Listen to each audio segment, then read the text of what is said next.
Assalamualaikum warahmatullahi wabarakatuh. Ila hadratin Nabi Mustafa Sayyidina wa maulana Muhammadin sallallahu alaihi wasallam wa ala alihi wa sahbihi wa azwajihi wa dhurriyyatihi wa ahli baitihi wa ashabihi. Thumma ila hadrati abina Adam wa ummina Hawa wa man tanasala bainahum من الأنبياء والمرسلين والأولياء والشهداء والصالحين والعلماء والمصنفين والقراء والمفسرين وإلى حضرة أئمة الأربعة المجتهدين المقلدين في الدين إمام حنفي إمام مالك إمام شافعي إمام حنبلي وإلى سورية المحققين سيدنا الشيخ عبد القادر الجيلاني وأبي حسن الشاذلي وأبي بكر السقراني وأبو حميد محمد بن محمد الغزالي محمد أمير انتس أشرف بن شيخ سليمان الجازري حبيب عبد الله بن الحداد شيخ إمام البوسيري شيخ بهاء الدين القشنبلي شيخ يزيد البستامي شيخ أبو القاسم الجنيد البغدادي شيخ معروف الخرقي من سادة مربيها العدوي شيخ محمد البدوي شيخ محمد عريس سمعنا حضرة علي تسعة في الجاوية وإلى حضرة عيسونا في هذه القرية Sawi janjar sahibul wilayah kabupaten Malang Raya kota Sabau zirahum manawwara dhurikahum wa yu'li darajatihim wa amdil wa karamatihim syai'un lillahi lahumul fatihah. أعوذ بالله من الشيطان الرجيم بسم الله الرحمن الرحيم الحمد لله رب العالمين الرحمن الرحيم مالك يوم الدين إياك نعبد وإياك نستعين اهدنا الصراط المستقيم صراط الذين أنعمت عليهم غير المغضوب عليهم ولا الضالين آمين. سمعنا حمد ونفذت جميع شيخنا ومعلمنا السامعين أفضل العلماء ولا حول ولا قوة إلا بالله زكاة ما سهل محفوظ عبد السلام مأمون زين الحجيني به معروف الشاد به معروف السلامين به توريحان أجري بالشعراني أحمد به رويان بزرقنا بمحمد بن سلام شيء لله لهم الفاتحة. أعوذ بالله من الشيطان الرجيم بسم الله الرحمن الرحيم الحمد لله رب العالمين الرحمن الرحيم مالك يوم الدين إياك نعبد وإياك نستعين اهدنا الصراط المستقيم صراط الذين أنعمت عليهم غير المغضوب عليهم ولا الضالين آمين. مولاي صل وسلم دائما أبدا على حبيبك خير الخلق كلهم هو الحبيب الذي ترجى شفاعته لكل هول من الأهوال مقدارين يا ربي بالمصطفى بلغ مقاصدنا واغفر لنا ما مضى واسع كرمي يا ربي بالمصطفى واغفر لنا ما مضى واسع كرمي يا ربي بالمصطفى واغفر لنا ما مضى واسع كرمي. الفاتحة. أعوذ بالله من الشيطان الحمد لله إياك نعبد وإياك نستعين صراط الذين أنعمت عليهم. الحمد لله الحمد لله رب العالمين وبه نستعين على أمور الدنيا والدين Wassalatu wassalamu ala sayyidina wa habibina wa syafi'ina wa qurrati a'yunina wa maulana Muhammadin asyrafil anbiya wa imamil mursalin wa ala alihi wa sahbihi ajma'in amma ba'd. Ashabal fudala wal aiza wa antarnasanipun para alim sesepah bina sampah dumateng bapak-bapak ibu-ibu para rawuh wonten ing Masjid Raya Al Mustaqim rahimakumullah wa radiya ankum wa barakanakum. Mugi-mugi kita sedaya wonten punika tansah dipunridaya Allah Subhanahu wa taala, dipun tebihaken saking bangga, saking musibah saha saking fitnah. Dan mugi Allah paring keberkahan dumateng kita, umur kita dipun paring umur ingkang barokah, rezeki kita dipun paring rezeki ingkang barokah, berkah kita dipun dadosaken keluarga ingkang barokah manfaah, amin ya rabbal alamin.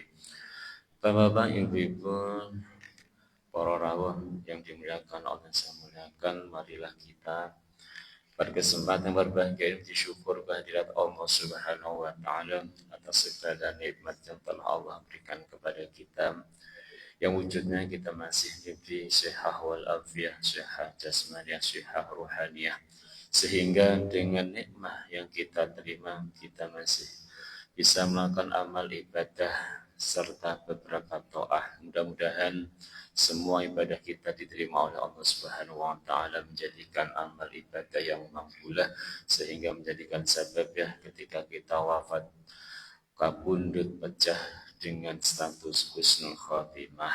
Amin ya rabbal alamin. Hadirin hadirat yang dimuliakan Allah yang saya muliakan, marilah kita belajar bersama-sama. Bismillahirrahmanirrahim. Qala al-muallifu rahimallahu ta'ala nafa'ana bihi wa bi ulumihi fid dharain amin ya rabbal alamin. Salisan yang nomor 3. Kelihatan Pak ya, nomor 3. Al-uqudu tu'tabaru maliyatan. Al-uqudu iku pira-pira akad. Tu'tabaru kang den reken. Reken itu dihitung maliyatan hale finansial atau harta. Min janibin saking siji arah. Wa ghairu maliyatin lan hale ora harta min janibin akhor saking arah akhor kang liya. Ka'abdin nikahi kaya akad nikah wal khulu ilan khulu wa sulhilan perdamaian anidami saking darah alias peperangan permusuhan perdamaian wa aqdil jizati lan akad pajak wa nahbihi lan dan sekarini lan contoh-contoh sanese. Begini Bapak Ibu, ini yang ketiga. Ini akad yang mana dari sudut pandang itu dihitung akad maliyah, akad harta benda atau finansial, tapi dari sudut pandang yang lain itu bukan akad mal atau ghairu maliyah. Berarti tidak berupa harta benda. Berarti yang satu menggunakan harta benda, yang satu tidak menggunakan harta benda. Berarti yang berarti ijab kabul antara pihak pertama dan pihak kedua itu beda.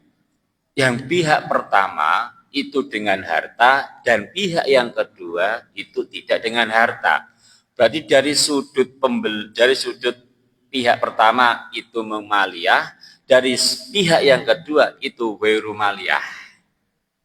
Itu. Yang pertama kan sama-sama menggunakan harta, uang dengan barang, berarti uang dengan HP, kan begitu. Yang kedua ghairu maliyah. Ketika akad ijab kabul itu tanpa menggunakan barang, contoh wakalah. Ya, contoh apa? Contoh kafalah, wasiat dan sebagainya. Itu kan tanpa harta. Pihak pertama tanpa harta, pihak kedua tanpa harta. Yang ketiga ini beda. Salah satu menggunakan harta. Apa? Ka'abdin nikahi seperti akad nikah, Bapak. Akad nikah kan gini, Bapak. Dari pihak wanita kan tidak menggunakan harta, tapi pihak laki-laki menggunakan harta apa? Mahar. Kan begitu. Karena apa? Karena mahar itu hukumnya wajib, Pak. Ngoten. Napa dalile wa atun nisaa sadaqatihinna nihlah. Apa sadaqatihinna? Niku artine mahar. Niku makanya Bapak Ibu, meskipun mahar itu tidak termasuk syarat rukunnya nikah, tapi hukumnya wajib.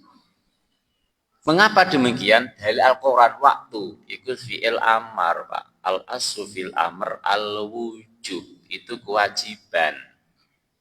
Berarti kalau nggak ada mahar ya dosa. Macam itu, Bapak.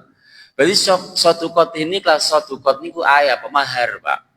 Kok tidak mahrahunna, bukan. Karena apa? Suatu kotihinna niku itu diambil dari mustaq sodako. Berarti sodako itu jujur ku tenanan. Berarti situ kan tenanan, Pak. Berarti bukti memang seorang laki-laki benar-benar dia ingin nikah yang benar, itu apa? Harus ada mahar. Makanya redaksinya Quran itu bukan mahrahunna, tapi sadaqatihinna.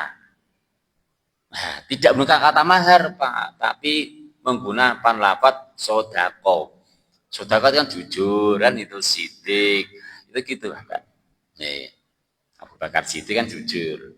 Berarti memang laki-laki itu benar-benar betul-betul ingin nikah, bukan nikah palsu, ngonten, Pak. Oh niku ngoten. Makanya mahar iku wajib. Makanya ketika Pak, ketika seseorang nikah belum dikasih mahar, tidak boleh dituhul, Pak. Enggak boleh. Enggak boleh dikumpuli, enak men. Niku ngoten. Wong belum dikasih mahar kok, enggak boleh kan gitu, Pak. Tapi kalau dibayar separuh masih boleh. Apakah boleh Pak mahar nyicil? Boleh. Opil tu nikah wa tasyid bimaharin muajjalin, ngoten nggak bilang bimahrin muajjalan, dengan apa? Dengan mahar nyicil. Boleh Pak. Ya iki mahare Pak Naib engko tak bayar separuh. Wah ngoten. Naib pinter, berarti engko nak duhul separuh yo enggak boleh. Masuk kumpul separuh enggak boleh. Nggih. Niku Bapak. Berarti nikah niku yang laki-laki dengan harta, yang perempuan tidak harta. Niku ngoten. Sehingga Bapak ulama mengatakan ketika firaq pisah sebelum didukhul, besok didukhul Pak nggih. Iki bahasa halus kan bahasa kita pun didukhul, ya dikumpuli lah. Itu boleh ditarik kembali, Bapak. Boleh ditarik kembali, tapi separuh. Nih, separuh. Contoh begini. Ngapa tak bayar dengan tunai tapi belum diserahkan. Belum dibilang dulu, Pak. Nih, atau engkau mahari tak berikan besok ya, gitu. Berarti langsung malam tidak boleh untuk tidur bersama sebelum itu diberikan, Bapak. Nah, tapi ketika sudah disebutkan belum dituhul, kemudian istrinya nopo terus dicerai. Oh. Tapi sudah contoh gini, Pak. Ketika ada Zaid lah. Zaid itu menikah dengan Zainab. Zaid menikah dengan Zainab. Ya. Ketika dalam pernikahan sudah dikasih mahar. Maharnya apa? Maharnya Bisayyarah Al-Fat dengan mobil Alphard, ngoten, Pak. Ya. Kemudian sebelum dituhul, belum dikumpul, si Zainab pinter, wah iki aku tak Alphard. Langsung apa? Dipegat. Wah, pola, kemudian minta cerai dan sebagainya. Itu Bapak, itu boleh ditarik kembali, tapi separuh. Jadi Alphard diparuh. Wah, tapi enggak gitu, Pak. Yo napa yo hargane lah. Itu wajib diberikan, Pak. Karena apa? Belum merasakannya. Jadi sehingga mahar itu penting. Niku ngoten. Nah, niku penting, Bapak. Dan ada ulama yang mengatakan apa? Wajib mengembalikan separuh, semuanya ada. di kitab Syarah Muzani itu dijelaskan ada keterangan mengembalikan semua ketika apa memang itu kehendak laki-laki, kehendak perempuan dan khulu. Khulu itu aku gak seneng. Khulu beda dengan gugat cerai loh Pak. Nggih. Gak tahu ini memang ulama itu membedakan ada gugat cerai dan khulu, ada khulu. Itu beda, tapi ulama mengatakan itu sama. Itu Bapak. Nggih. Itu dikembalikan semua. Tapi sing jumhur ulama itu tetap Syarah Muzani ini menjelaskan semua, tapi jumhur ulama ya tetap separuh.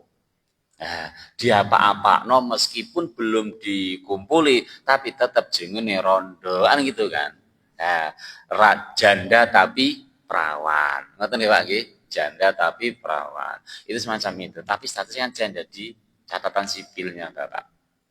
Itu semacam itu. Kan ada Pak, habis nikah langsung apa? Langsung cerai kan ada. Wah, enggak ada sebagainya. Baik no, duitku dibalikan gitu. Itu semacam itu, Bapak. Kan begitu, mahar itu penting Bapak Ibu. Nggih. Meskipun tidak termasuk syarat rukunnya nikah, nggih, tanpa mahar itu sah tapi wajib. Gitu. Karena mahar itu jadi hak milik istri mutlak, tidak boleh digunakan suami, itu mahar. Kan sudah diberikan, ya. Nah, maka ketika sudah diberikan, ketika suami ingin menggunakannya harus izin. Contoh, mahare sepeda motor. Kalau suami mau pakai izin dulu pada istri. Nah, kan begitu. Maharnya emas. Kalau mau jual izin dulu, ya, dan wajib menggantinya nanti Pak. Kecuali wis Mas gak apa-apa maharku Pak sampean kayak modal lu beda lagi. Mari Mas 10 gram dan sebagainya. Kan itu sama seperti hukumnya hukum hibah itu mahar. Itu Bapak, laki-laki memakai uang, tapi perempuan tidak. Itu berarti dari sudut pandang satu maliyah, sudut pandang satu tidak. Kemudian wal khulan khulu tadi saya sampaikan pada panjenengan. Nggih. Khulu, perempuan pakai uang, laki-laki tidak. Apa ibarat tebusan. Mungkin yang bekerja, mungkin jadi pegawai KUA itu ya paham. Khulu niku apa? Perempuan gugat cerai kepada seorang laki-laki. Lah itu langsung jadi tolak bain.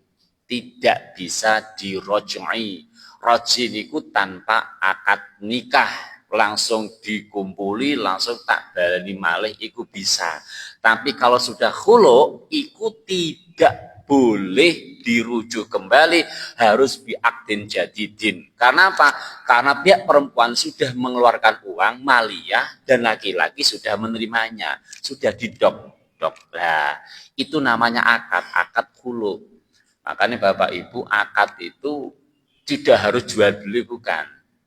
Itu Bapak. Makanya ketika sudah khulu, masih boleh dinikah lagi. Yang enggak boleh dinikah lagi niku napa tolak yang ketiga. Harus dengan syaratan ada muhalilnya. Tapi kalau ini ya kalau khulu meskipun masih dalam masa iddah itu enggak boleh. Imam Hambali malah iddahnya cuma apa niku satu sucian, tapi ketiga imam tetap 3 sucian. Itu ngeten Bapak Ibu. Itu masuk akad. Nah niku. Nah ini napa nggih? Ketika hati-hati ibu seorang wanita kok menggugat cerai seorang suaminya, nah, itu ya boleh ada ketentuan Pak Red banyak. Apakah boleh seorang wanita menggugat cerai seorang suami? Itu boleh. Katanya banyak.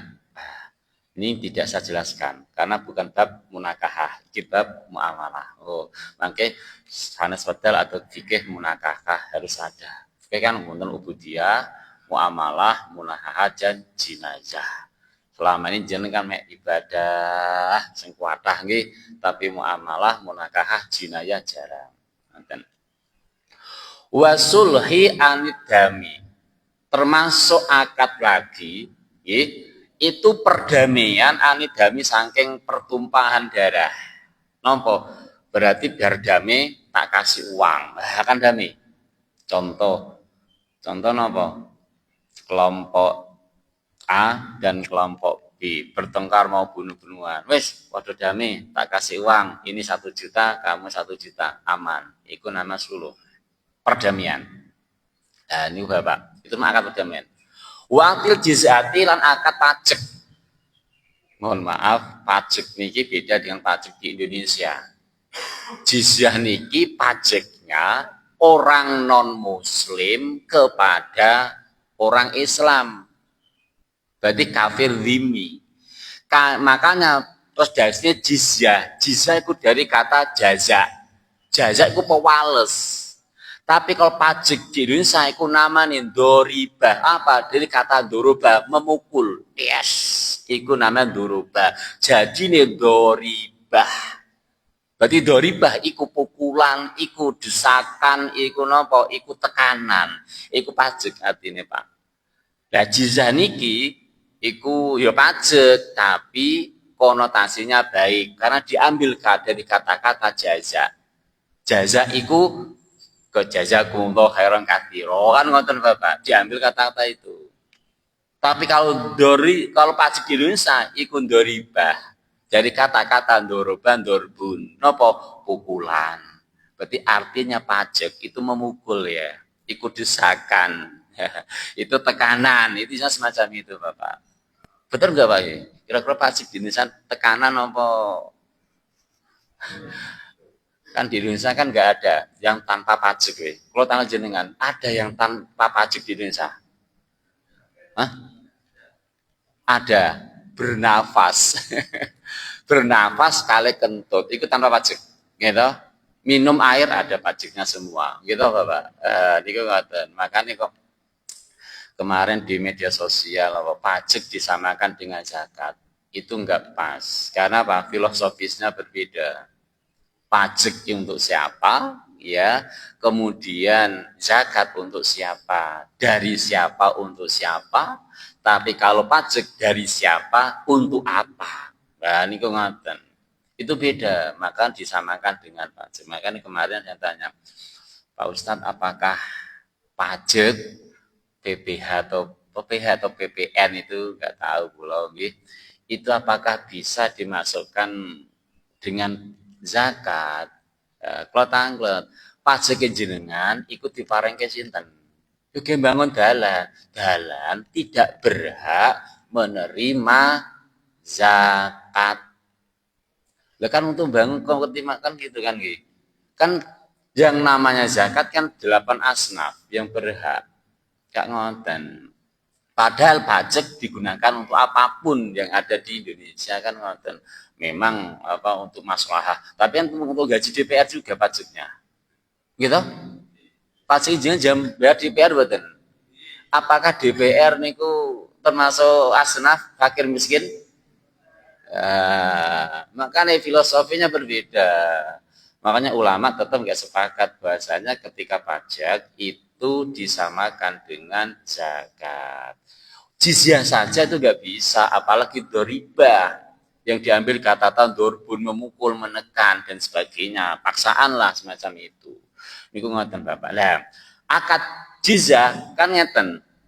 Berarti pajaknya orang non-Islam kepada apa? Kepada orang Islam. Nah, orang Islam berhak menjamin keselamatan, berhak menjaga keamanannya kepada kafir itu. Nah, kafir dzimmi, Pak. Nah, ini gue ngoten. Berarti aslinya pajak namut Islam itu jizyah. Nah, tapi di Indonesia nggak pakai ini kan bukan negara apa ya, bukan negara Islam, negara Pancasila. Oh, niku ngoten.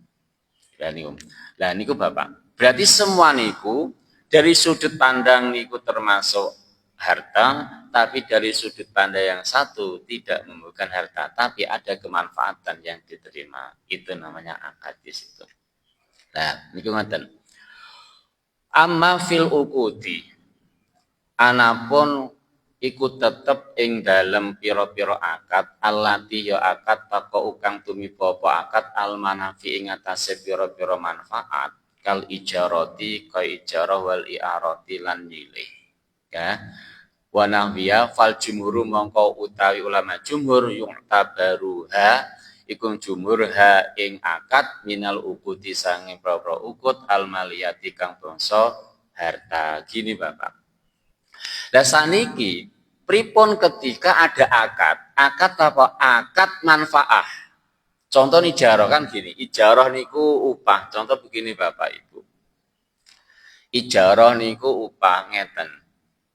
Ada orang diperkerjakan. Tukang lah, tukang. Nah, ikon ajun, ijarah namanya Pak. Nah, atau rumah disewakan. Nah, ikon gitu Bapak. Nah, itu yang disewakan manfaatnya, itu yang digunakan manfaatnya atau manfaatnya apa? Atau bendanya Pak? Kan manfaatnya. Apa gunanya barang itu kan? Contoh ngeten.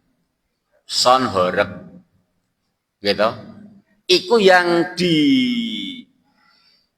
terjadi akad itu yang yang digunakan itu son horeg atau manfaatnya son horeg, Pak? Kan manfaatnya, Bapak. Ya. Kan manfaatnya. Manfaatan itu kegunaan itu, bukan barangnya. Contoh gini, Bapak. Bedanya akad manfaat dan akad mal. Kalau akad mal begini, itu digunakan habis. Contoh antara maliyah dan maliyah, uang dan sayur lah dan beras. Bagi jenengan uang kan nanti belanja yang lain, berasnya dimakan habis. Itu maliyah Pak. Tapi kalau manfaat barangnya itu masih utuh, bisa digunakan terus. Karena yang dipakai, yang diakati itu manfaatnya, bukan barangnya. Yang diambil itu Bapak.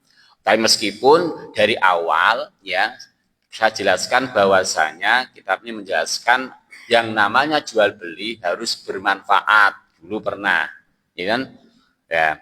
Tapi sing di sini Bapak Ibu, barangnya tidak jadi hak miliknya. Contoh jenengan nyewa son, apakah sonnya itu jadi hak miliknya apa cuma manfaatnya doang? Kalau maliyah otomatis barang itu jadi hak miliknya, tapi kalau manfaat bukan. Kan ngoten contoh nggih akad sewa rumah. Rumahnya itu kan nggak jadi miliknya. Cuma manfaatnya rumah situ. Kan ngoten contoh sewa sepeda motor dengan jual beli sepeda motor sama atau beda? Kan beda. Kalau sewa sepeda motor berarti menggunakan manfaatnya sepeda motor, tapi kalau jual beli sepeda motor berarti sepeda motor naklul yad. Apa pindah ke pemilikan, naklul milki, pindah ke pemilikan dan penguasaan. Tapi kalau sewa kal ijaroti ini ngoten. Wali aro lan apa ya aro pinjam. Dan niku ngoten Bapak Ibu. Berarti itu semua ulama mengatakan itu termasuk akad maliyah. Beda dengan khilafan lil Hanafiyati, beda dengan Imam Hanafi. Hanafiyah niku berarti ulama Hanafi Bapak, bukan ulama bukan Imam Hanafi bukan. Nah, kalau Hanafiyah itu mazhab Hanafi, kalau Hanafi nggak ada yahnya itu berarti Imam Hanafi. Contoh indah Syafi'i berarti munggu Imam Syafi'i, berarti indah Syafi'iyah menurut ulama-ulama mazhab Syafi'i. Berarti indal Hanafiyati berarti munggu ulama-ulama mazhab Hanafi. Bukan kadang beda Pak. Imam Syafi'i kali Imam Nawawi kadang beda. Ikut mazhabnya tapi beda, muridnya karo gurunya beda, itu biasa. Ngoten Bapak. Berarti akad semacam itu boleh. Ya, bolehnya apa? Karena Pak ada manfaat di situ. Lah, di sini akad niki termasuk akad yang akad maliyah, bukan ghairu maliyah. Ya, karena Pak ada hartanya di situ. Ini ngoten. Aslinya tapi iki ya apa? Yang Hanafi ya unik juga. Hesu inna manafi'a lu ta'tabaru amalan indahum. Ya. Karena Imam Hanafi niku manfaat itu tidak dianggap harta. Nah, imam yang lain harta kan kalau dijual pasti ada manfaatnya kan begitu. Nah, ini perspektif ulama-ulama. Ngaten gitu Bapak Ibu nggih. Berarti niki akad pembagian akad itu ya apa ya, akad itu ya ijab kabul itu Pak. Berarti yang menentukan akad niki akad apa ikut tergantung ijab kabulnya. Tergantung apa? Tergantung apa ya segotnya. Berarti ini termasuk akad apa? Itu gitu Bapak ya. Saya cukup sekian, mungkin dilanjutkan dengan diskusi. Monggo. Monggo Bapak. Waalaikumsalam warahmatullahi wabarakatuh.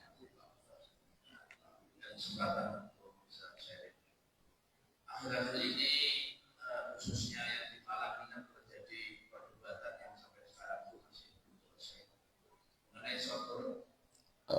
Sodor ini ada manfaatnya untuk sebagian yang dimodaiki karena kalau tidak salah itu ada dana sekitar 300 juta setiap tahun yang diberikan kepada, tetapi menurut kalangan ulama khususnya yang di Pasuruan maupun yang di Malang, yang di Singosari itu menyampaikan bahwasanya sodor itu tidak ada manfaat, banyak betul. Sejauh ini Pak, khususnya di Matiawan kemarin kami berdiskusi dengan ulama di Matiawan maupun dengan kepala desa, masih belum terjadi semua. Sejauh mana apakah kita sebagai orang Muslim segala sesuatu itu diputuskan kalau hal seperti ulama, tetapi ada sebagian orang juga yang mengatakan itu memberikan manfaat, bahkan di dunia dia dalam mereka memberikan manfaat khususnya sebesar 1 tahun. Mohon pencerahannya Pak Ustaz, sejauh mana sehingga masyarakat ini bisa memilih dan mengingatkan untuk kebaikan. Itu yang sudah disampaikan. Terima kasih buat informasi saya. Wassalamualaikum warahmatullahi wabarakatuh. Waalaikumsalam warahmatullahi wabarakatuh. Matur suwun. Nggih, makasih tentang songhorek. Kok ngapain saya tadi menyinggung songhorek gitu aja. Kok bisa-bisa. Ini gini Bapak, songhorek kelihatannya sudah saya jelaskan di pertemuan yang sebelumnya. Nggih, tentang songhorek. Kelihatan sudah ada. Ya. Begini Bapak, hukum ya itu disesuaikan dengan situasi dan kondisi. Itu di situ Bapak. Nggih. Ketika itu tidak qot'i, qot'i itu dari Al-Quran dan hadis, itu disesuaikan dengan situasi dan kondisi di masing-masing itu berbeda. Contoh, Perda Bali dan Perda Malang beda atau sama? Yang penting tidak melanggar apa? Pancasila dan Undang-Undang Dasar. Itu di situ. Tidak melanggar Al-Quran dan hadis. Taghayyurul ahkami bitaghayyurul amkani wal azman. Perbedaan hukum itu tergantung apa? Bisa berubah sesuai dengan tempat dan waktu, Pak. Itu berbeda. Itu bisa berbeda, Pak. Nah sekarang ya kita membahas songhorek. Sebelum tahkikul humi tahkikul manat, apa didefinisikan dulu apa itu definisi songhorek. Kan begitu Bapak. Kan ngaten. Apa definisi songhorek? Itu konsensus, itu sepakatan. Kalau setiap daerah berbeda-beda, itu mungkin hukumnya beda. Contoh, songhorek itu hanya istilah. Apa? Istilah songhorek saja. Bisa apa? Bisa dengan apa? Dengan apa ya? Dengan apa? Dengan model yang lain. Cuma contoh kan begitu. Tapi kalau sisi lain mengatakan songhorek semacam ini. Contoh begini. Definisi songhorek ngoten nggih. Kalau saya mengatakan kan kita harus paham mantan hukum. Definisi songhorek dulu Bapak. Itu harus. Songhorek adalah satu son ya, yang mengganggu, merontokkan apa rumah. Suaranya berapa ratus Visible. Terus apa? Harus jalannya kalau di pinggir jalan harus dirobohkan sebagainya. Lah, itu Bapak Ibu, ketika semacam itu dikatakan songhor ketika merontokkan rumah-rumah dan hancur semua, fasilitas sudah hancur semua, itu tetap ada Pak, ada idza di situ. Apa? Ada doror di situ. Pasti haram. Kalau artinya semacam itu. Tapi kalau songhor cuma nama, sing penting isinya kan banyak, kongguan isinya rengginang. Jangan lihat songhor lihat isinya. Ini ngonten kan nggih. Oh isi rengginang, berarti nggak apa-apa. Berarti songhor cuma istilah doang, bukan definisi mutlak, bukan terminologi. Hanya Pak etimologi apa? Hanya apa? Hanya apa itu sampel saja. Kalau itu nanti ada tafsir. Ketika, ya itu karena apa? Sonhek nama istilah, berarti itu baru bisa ditafsir. Oh berarti ketika sonhorek tidak menghancurkan rumah dan di luar lapang dan gini-gini itu yo tidak masalah. Gitu Bapak. Bisa dipahami? Nah, karena apa? Karena yang sebelum haram, karena apa? Yakin terminologinya sonhorek bla bla bla bla bla bla, ya haram mutlak benar. Tapi kalau sonhorek hanya bungkusnya doang, begitu kan? Nah, berarti isi apa itu berarti meskipun besar tapi pelan-pelan. Itu bisa kan di sabelnya tidak tinggi, 20 berapa, kan begitu. Cuma rame-rame, kan begitu. Kemudian tidak ada apa, tidak ada apa ya, maksiat di situnya, tidak ada apa mengumbar syahwat dan sebagainya. Kan tidak masalah. Kan sama dengan sound system, kan begitu. Kalau sound horeg istilah, tapi cuma itu apa cuma bukan istilah napa cuma nama doang, kok diharamkan sama nggak ada bedanya sound system. Tapi yang kubus mutlak itu kalau tidak semua itu namanya sound system. Bisa dipahami kan? Nah, itu di situ. Makanya ketika sound horeg itu hanya sebuah nama, pasti ada tafsirnya, Pak. Makanya sekarang definisi yang definitif sound horeg itu apa? Makanya ini kalau bingung, Ustaz hukumnya apa? Nah itu pandangan saya semacam itu. Itu pembelajaran apa kita kaji dengan kaidah usul fikih dan qaidul fikih. Itu apa? Makanya kalau MUI tafsir, berarti mungkin sound horeg beliau punya definisi sendiri. Yang haram mutlak punya definisi sendiri. Apakah salah? Tidak ada yang salah, itu ilmuwan kok. Itu sudut yang benar. Metodologi dalam istimbatul hukmi itu memang semacam itu, Bapak. Tasawur baru apa? Tasdik, Pak. Kenapa tasawur memerinci? Ya, menggambarkan gini. Oh, ya haram, jelas. Kan begini. Sound horeg harus ada yang joget-joget. Kan begitu. Nah, kedua, suaranya tinggi. Ketiga, sampai benar begitu, Pak. Nah, kalau itu semua dikatakan sound horeg, berarti apa? Ya haram. Nah, kan begitu, Pak. Kira-kira begitu. Itulah. Nah, itu cuma pandangan awal saja. Lebih lanjut ya kita harus duduk bersama dengan ahli-ahli, ahli kitabiah dan ahli kedokteran dan sing apa itu kemudian ahli sosiologi dan ahli apa? Ahli yang lain dikumpulkan jadi satu. Itu baru ketemu, Pak. Nah, itu hukum Islam begitu. Nah, kan begitu. Bisa saja di sini dan di Ambon hukumnya beda. Ambon kan jauh dari perumahan. Di hutan itu kan ya nggak apa-apa. Siapa diganggu? Nggak ada kok. Itu kan mau di hutan. Lah mau ngapain? Bunyikan sound di hutan. Nah, begitu. Itu gitu Bapak ya. Itu aja itu. Gitu. Monggo Bapak. Nggih.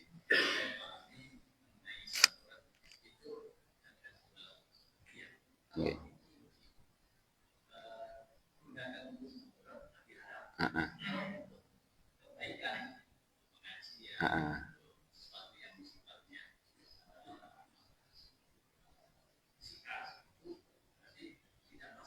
Nah, begini Bapak nggih.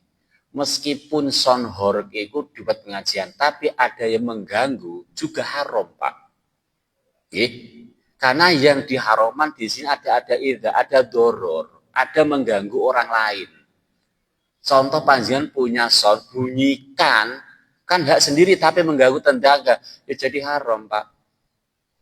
Kan begitu. Ya karena mengganggu tetangganya. Itu jumhur ulama. Memang ada ulama mentapa memerincinya. Kalau soalnya di rumah sendiri bukan itu ada perincinya, tapi ketika ada doror tetap nggak boleh, Pak. Contoh, jenengan baca Quran jam 12 malam di sound CD speaker. Baca Quran bagus nggak? Tapi mengganggu orang tidur nggak? Jadi haram. Karena intinya di situ mengganggu orang lain, Pak. Berarti kegiatan apapun itu ketika mengganggu orang lain tetap haram, Pak. Contoh, jenengan parkir mobil, ganggu orang lain jalan enggak? Mengganggu, haram pakai jenengan, Pak, sama. Karena itu bukan hak milik pasien pribadi. Kecuali jalan itu jalan jenengan piyambak, bebas diapain. Kan ngoten. Seperti yang sudah saya sampaikan di lewat dahulu, menggunakan sesuatu yang bukan hak milik sendiri maka hukumnya haram tanpa izin. Itu semacam itu. Contoh jenengan ke masjid lewat tanah orang tetangga, yo haram. Karena apa? Tidak milik jenengan. Makanya pilih jalan yang umum. Ini ngoten, Pak. Nah, kan begitu. Jangan ke masjid, nyata bagusnya, tapi menginjak tanahnya tetangga panjenengan. Enggak boleh, haram. Tanah sopo menggunakan, nah ini ngoten Bapak. Meskipun baik, tapi kita hidup itu makhluk sosial, maka redaksinya Anas. Nas itu makhluk sosial. Tidak mungkin melepaskan diri dengan manusia yang lain. Maka semacam itu, Bapak. Gitu ya. Nah, kebaikan apapun, kelihatan kebaikan, tapi kalau mengganggu orang lain, itu tetap tidak diperbolehkan. Itu namanya hukum dunia, Pak. Makanya yang doni itu pasti. Tapi yang qot'i pasti masalah apa, Pak?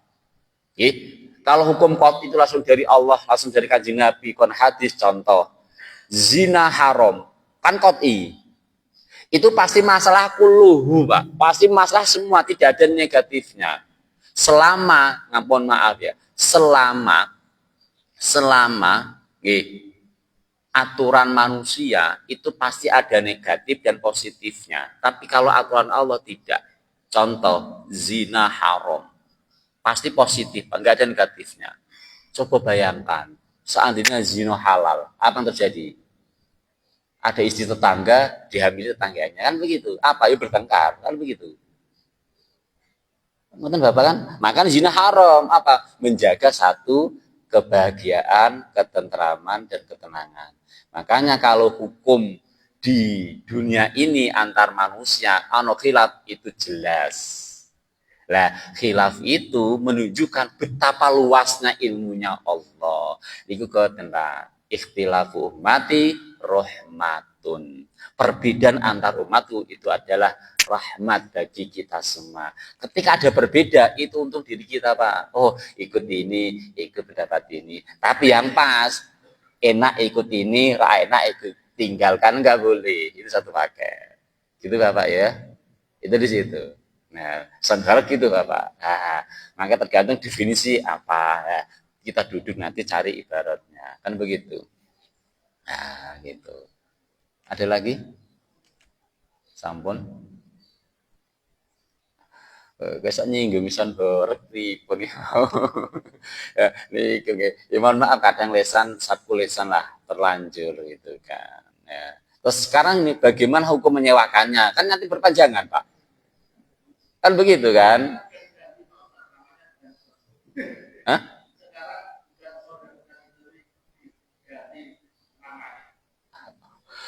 Gini loh Pak, ganti nama tapi isinya sama, nggak fungsi loh Pak, aneh gitu kan? Kan ada kombuan isinya diganti toples ya sama rengginang isinya, ganti nama nggak apa-apa. Sepenting isinya Pak, substansinya kontennya bukan kontesnya. Yang dihukum itu kontennya, bukan kontesnya. Isinya bukan luarnya. Ngoten Pak. Ganti nama tapi sama. Ya enggak, sama saja Pak. Kan begitu kan? Karena Islam kan menghukumi semacam itu. Ada tasawur tadi Pak. Mendeskripsikan ini. Oh berarti haram. Kan begitu. Nah gitu Bapak. Ganti nama 1000 nama. Kalau ini sama. Ya sama kan. Kan ada yang namanya Irmas, Irmap, apa? Kan macam-macam kan. Tapi pemuda masjid, remaja masjid. Tapi namanya kan beda-beda setiap masjid. Beda terserah. Tapi yang penting isinya sama. Kayak dihukum itu Pak. Masa disi iki kongguan tapi sini rengginang. Gitu ya Bapak. Sampun ada lagi yang tanya.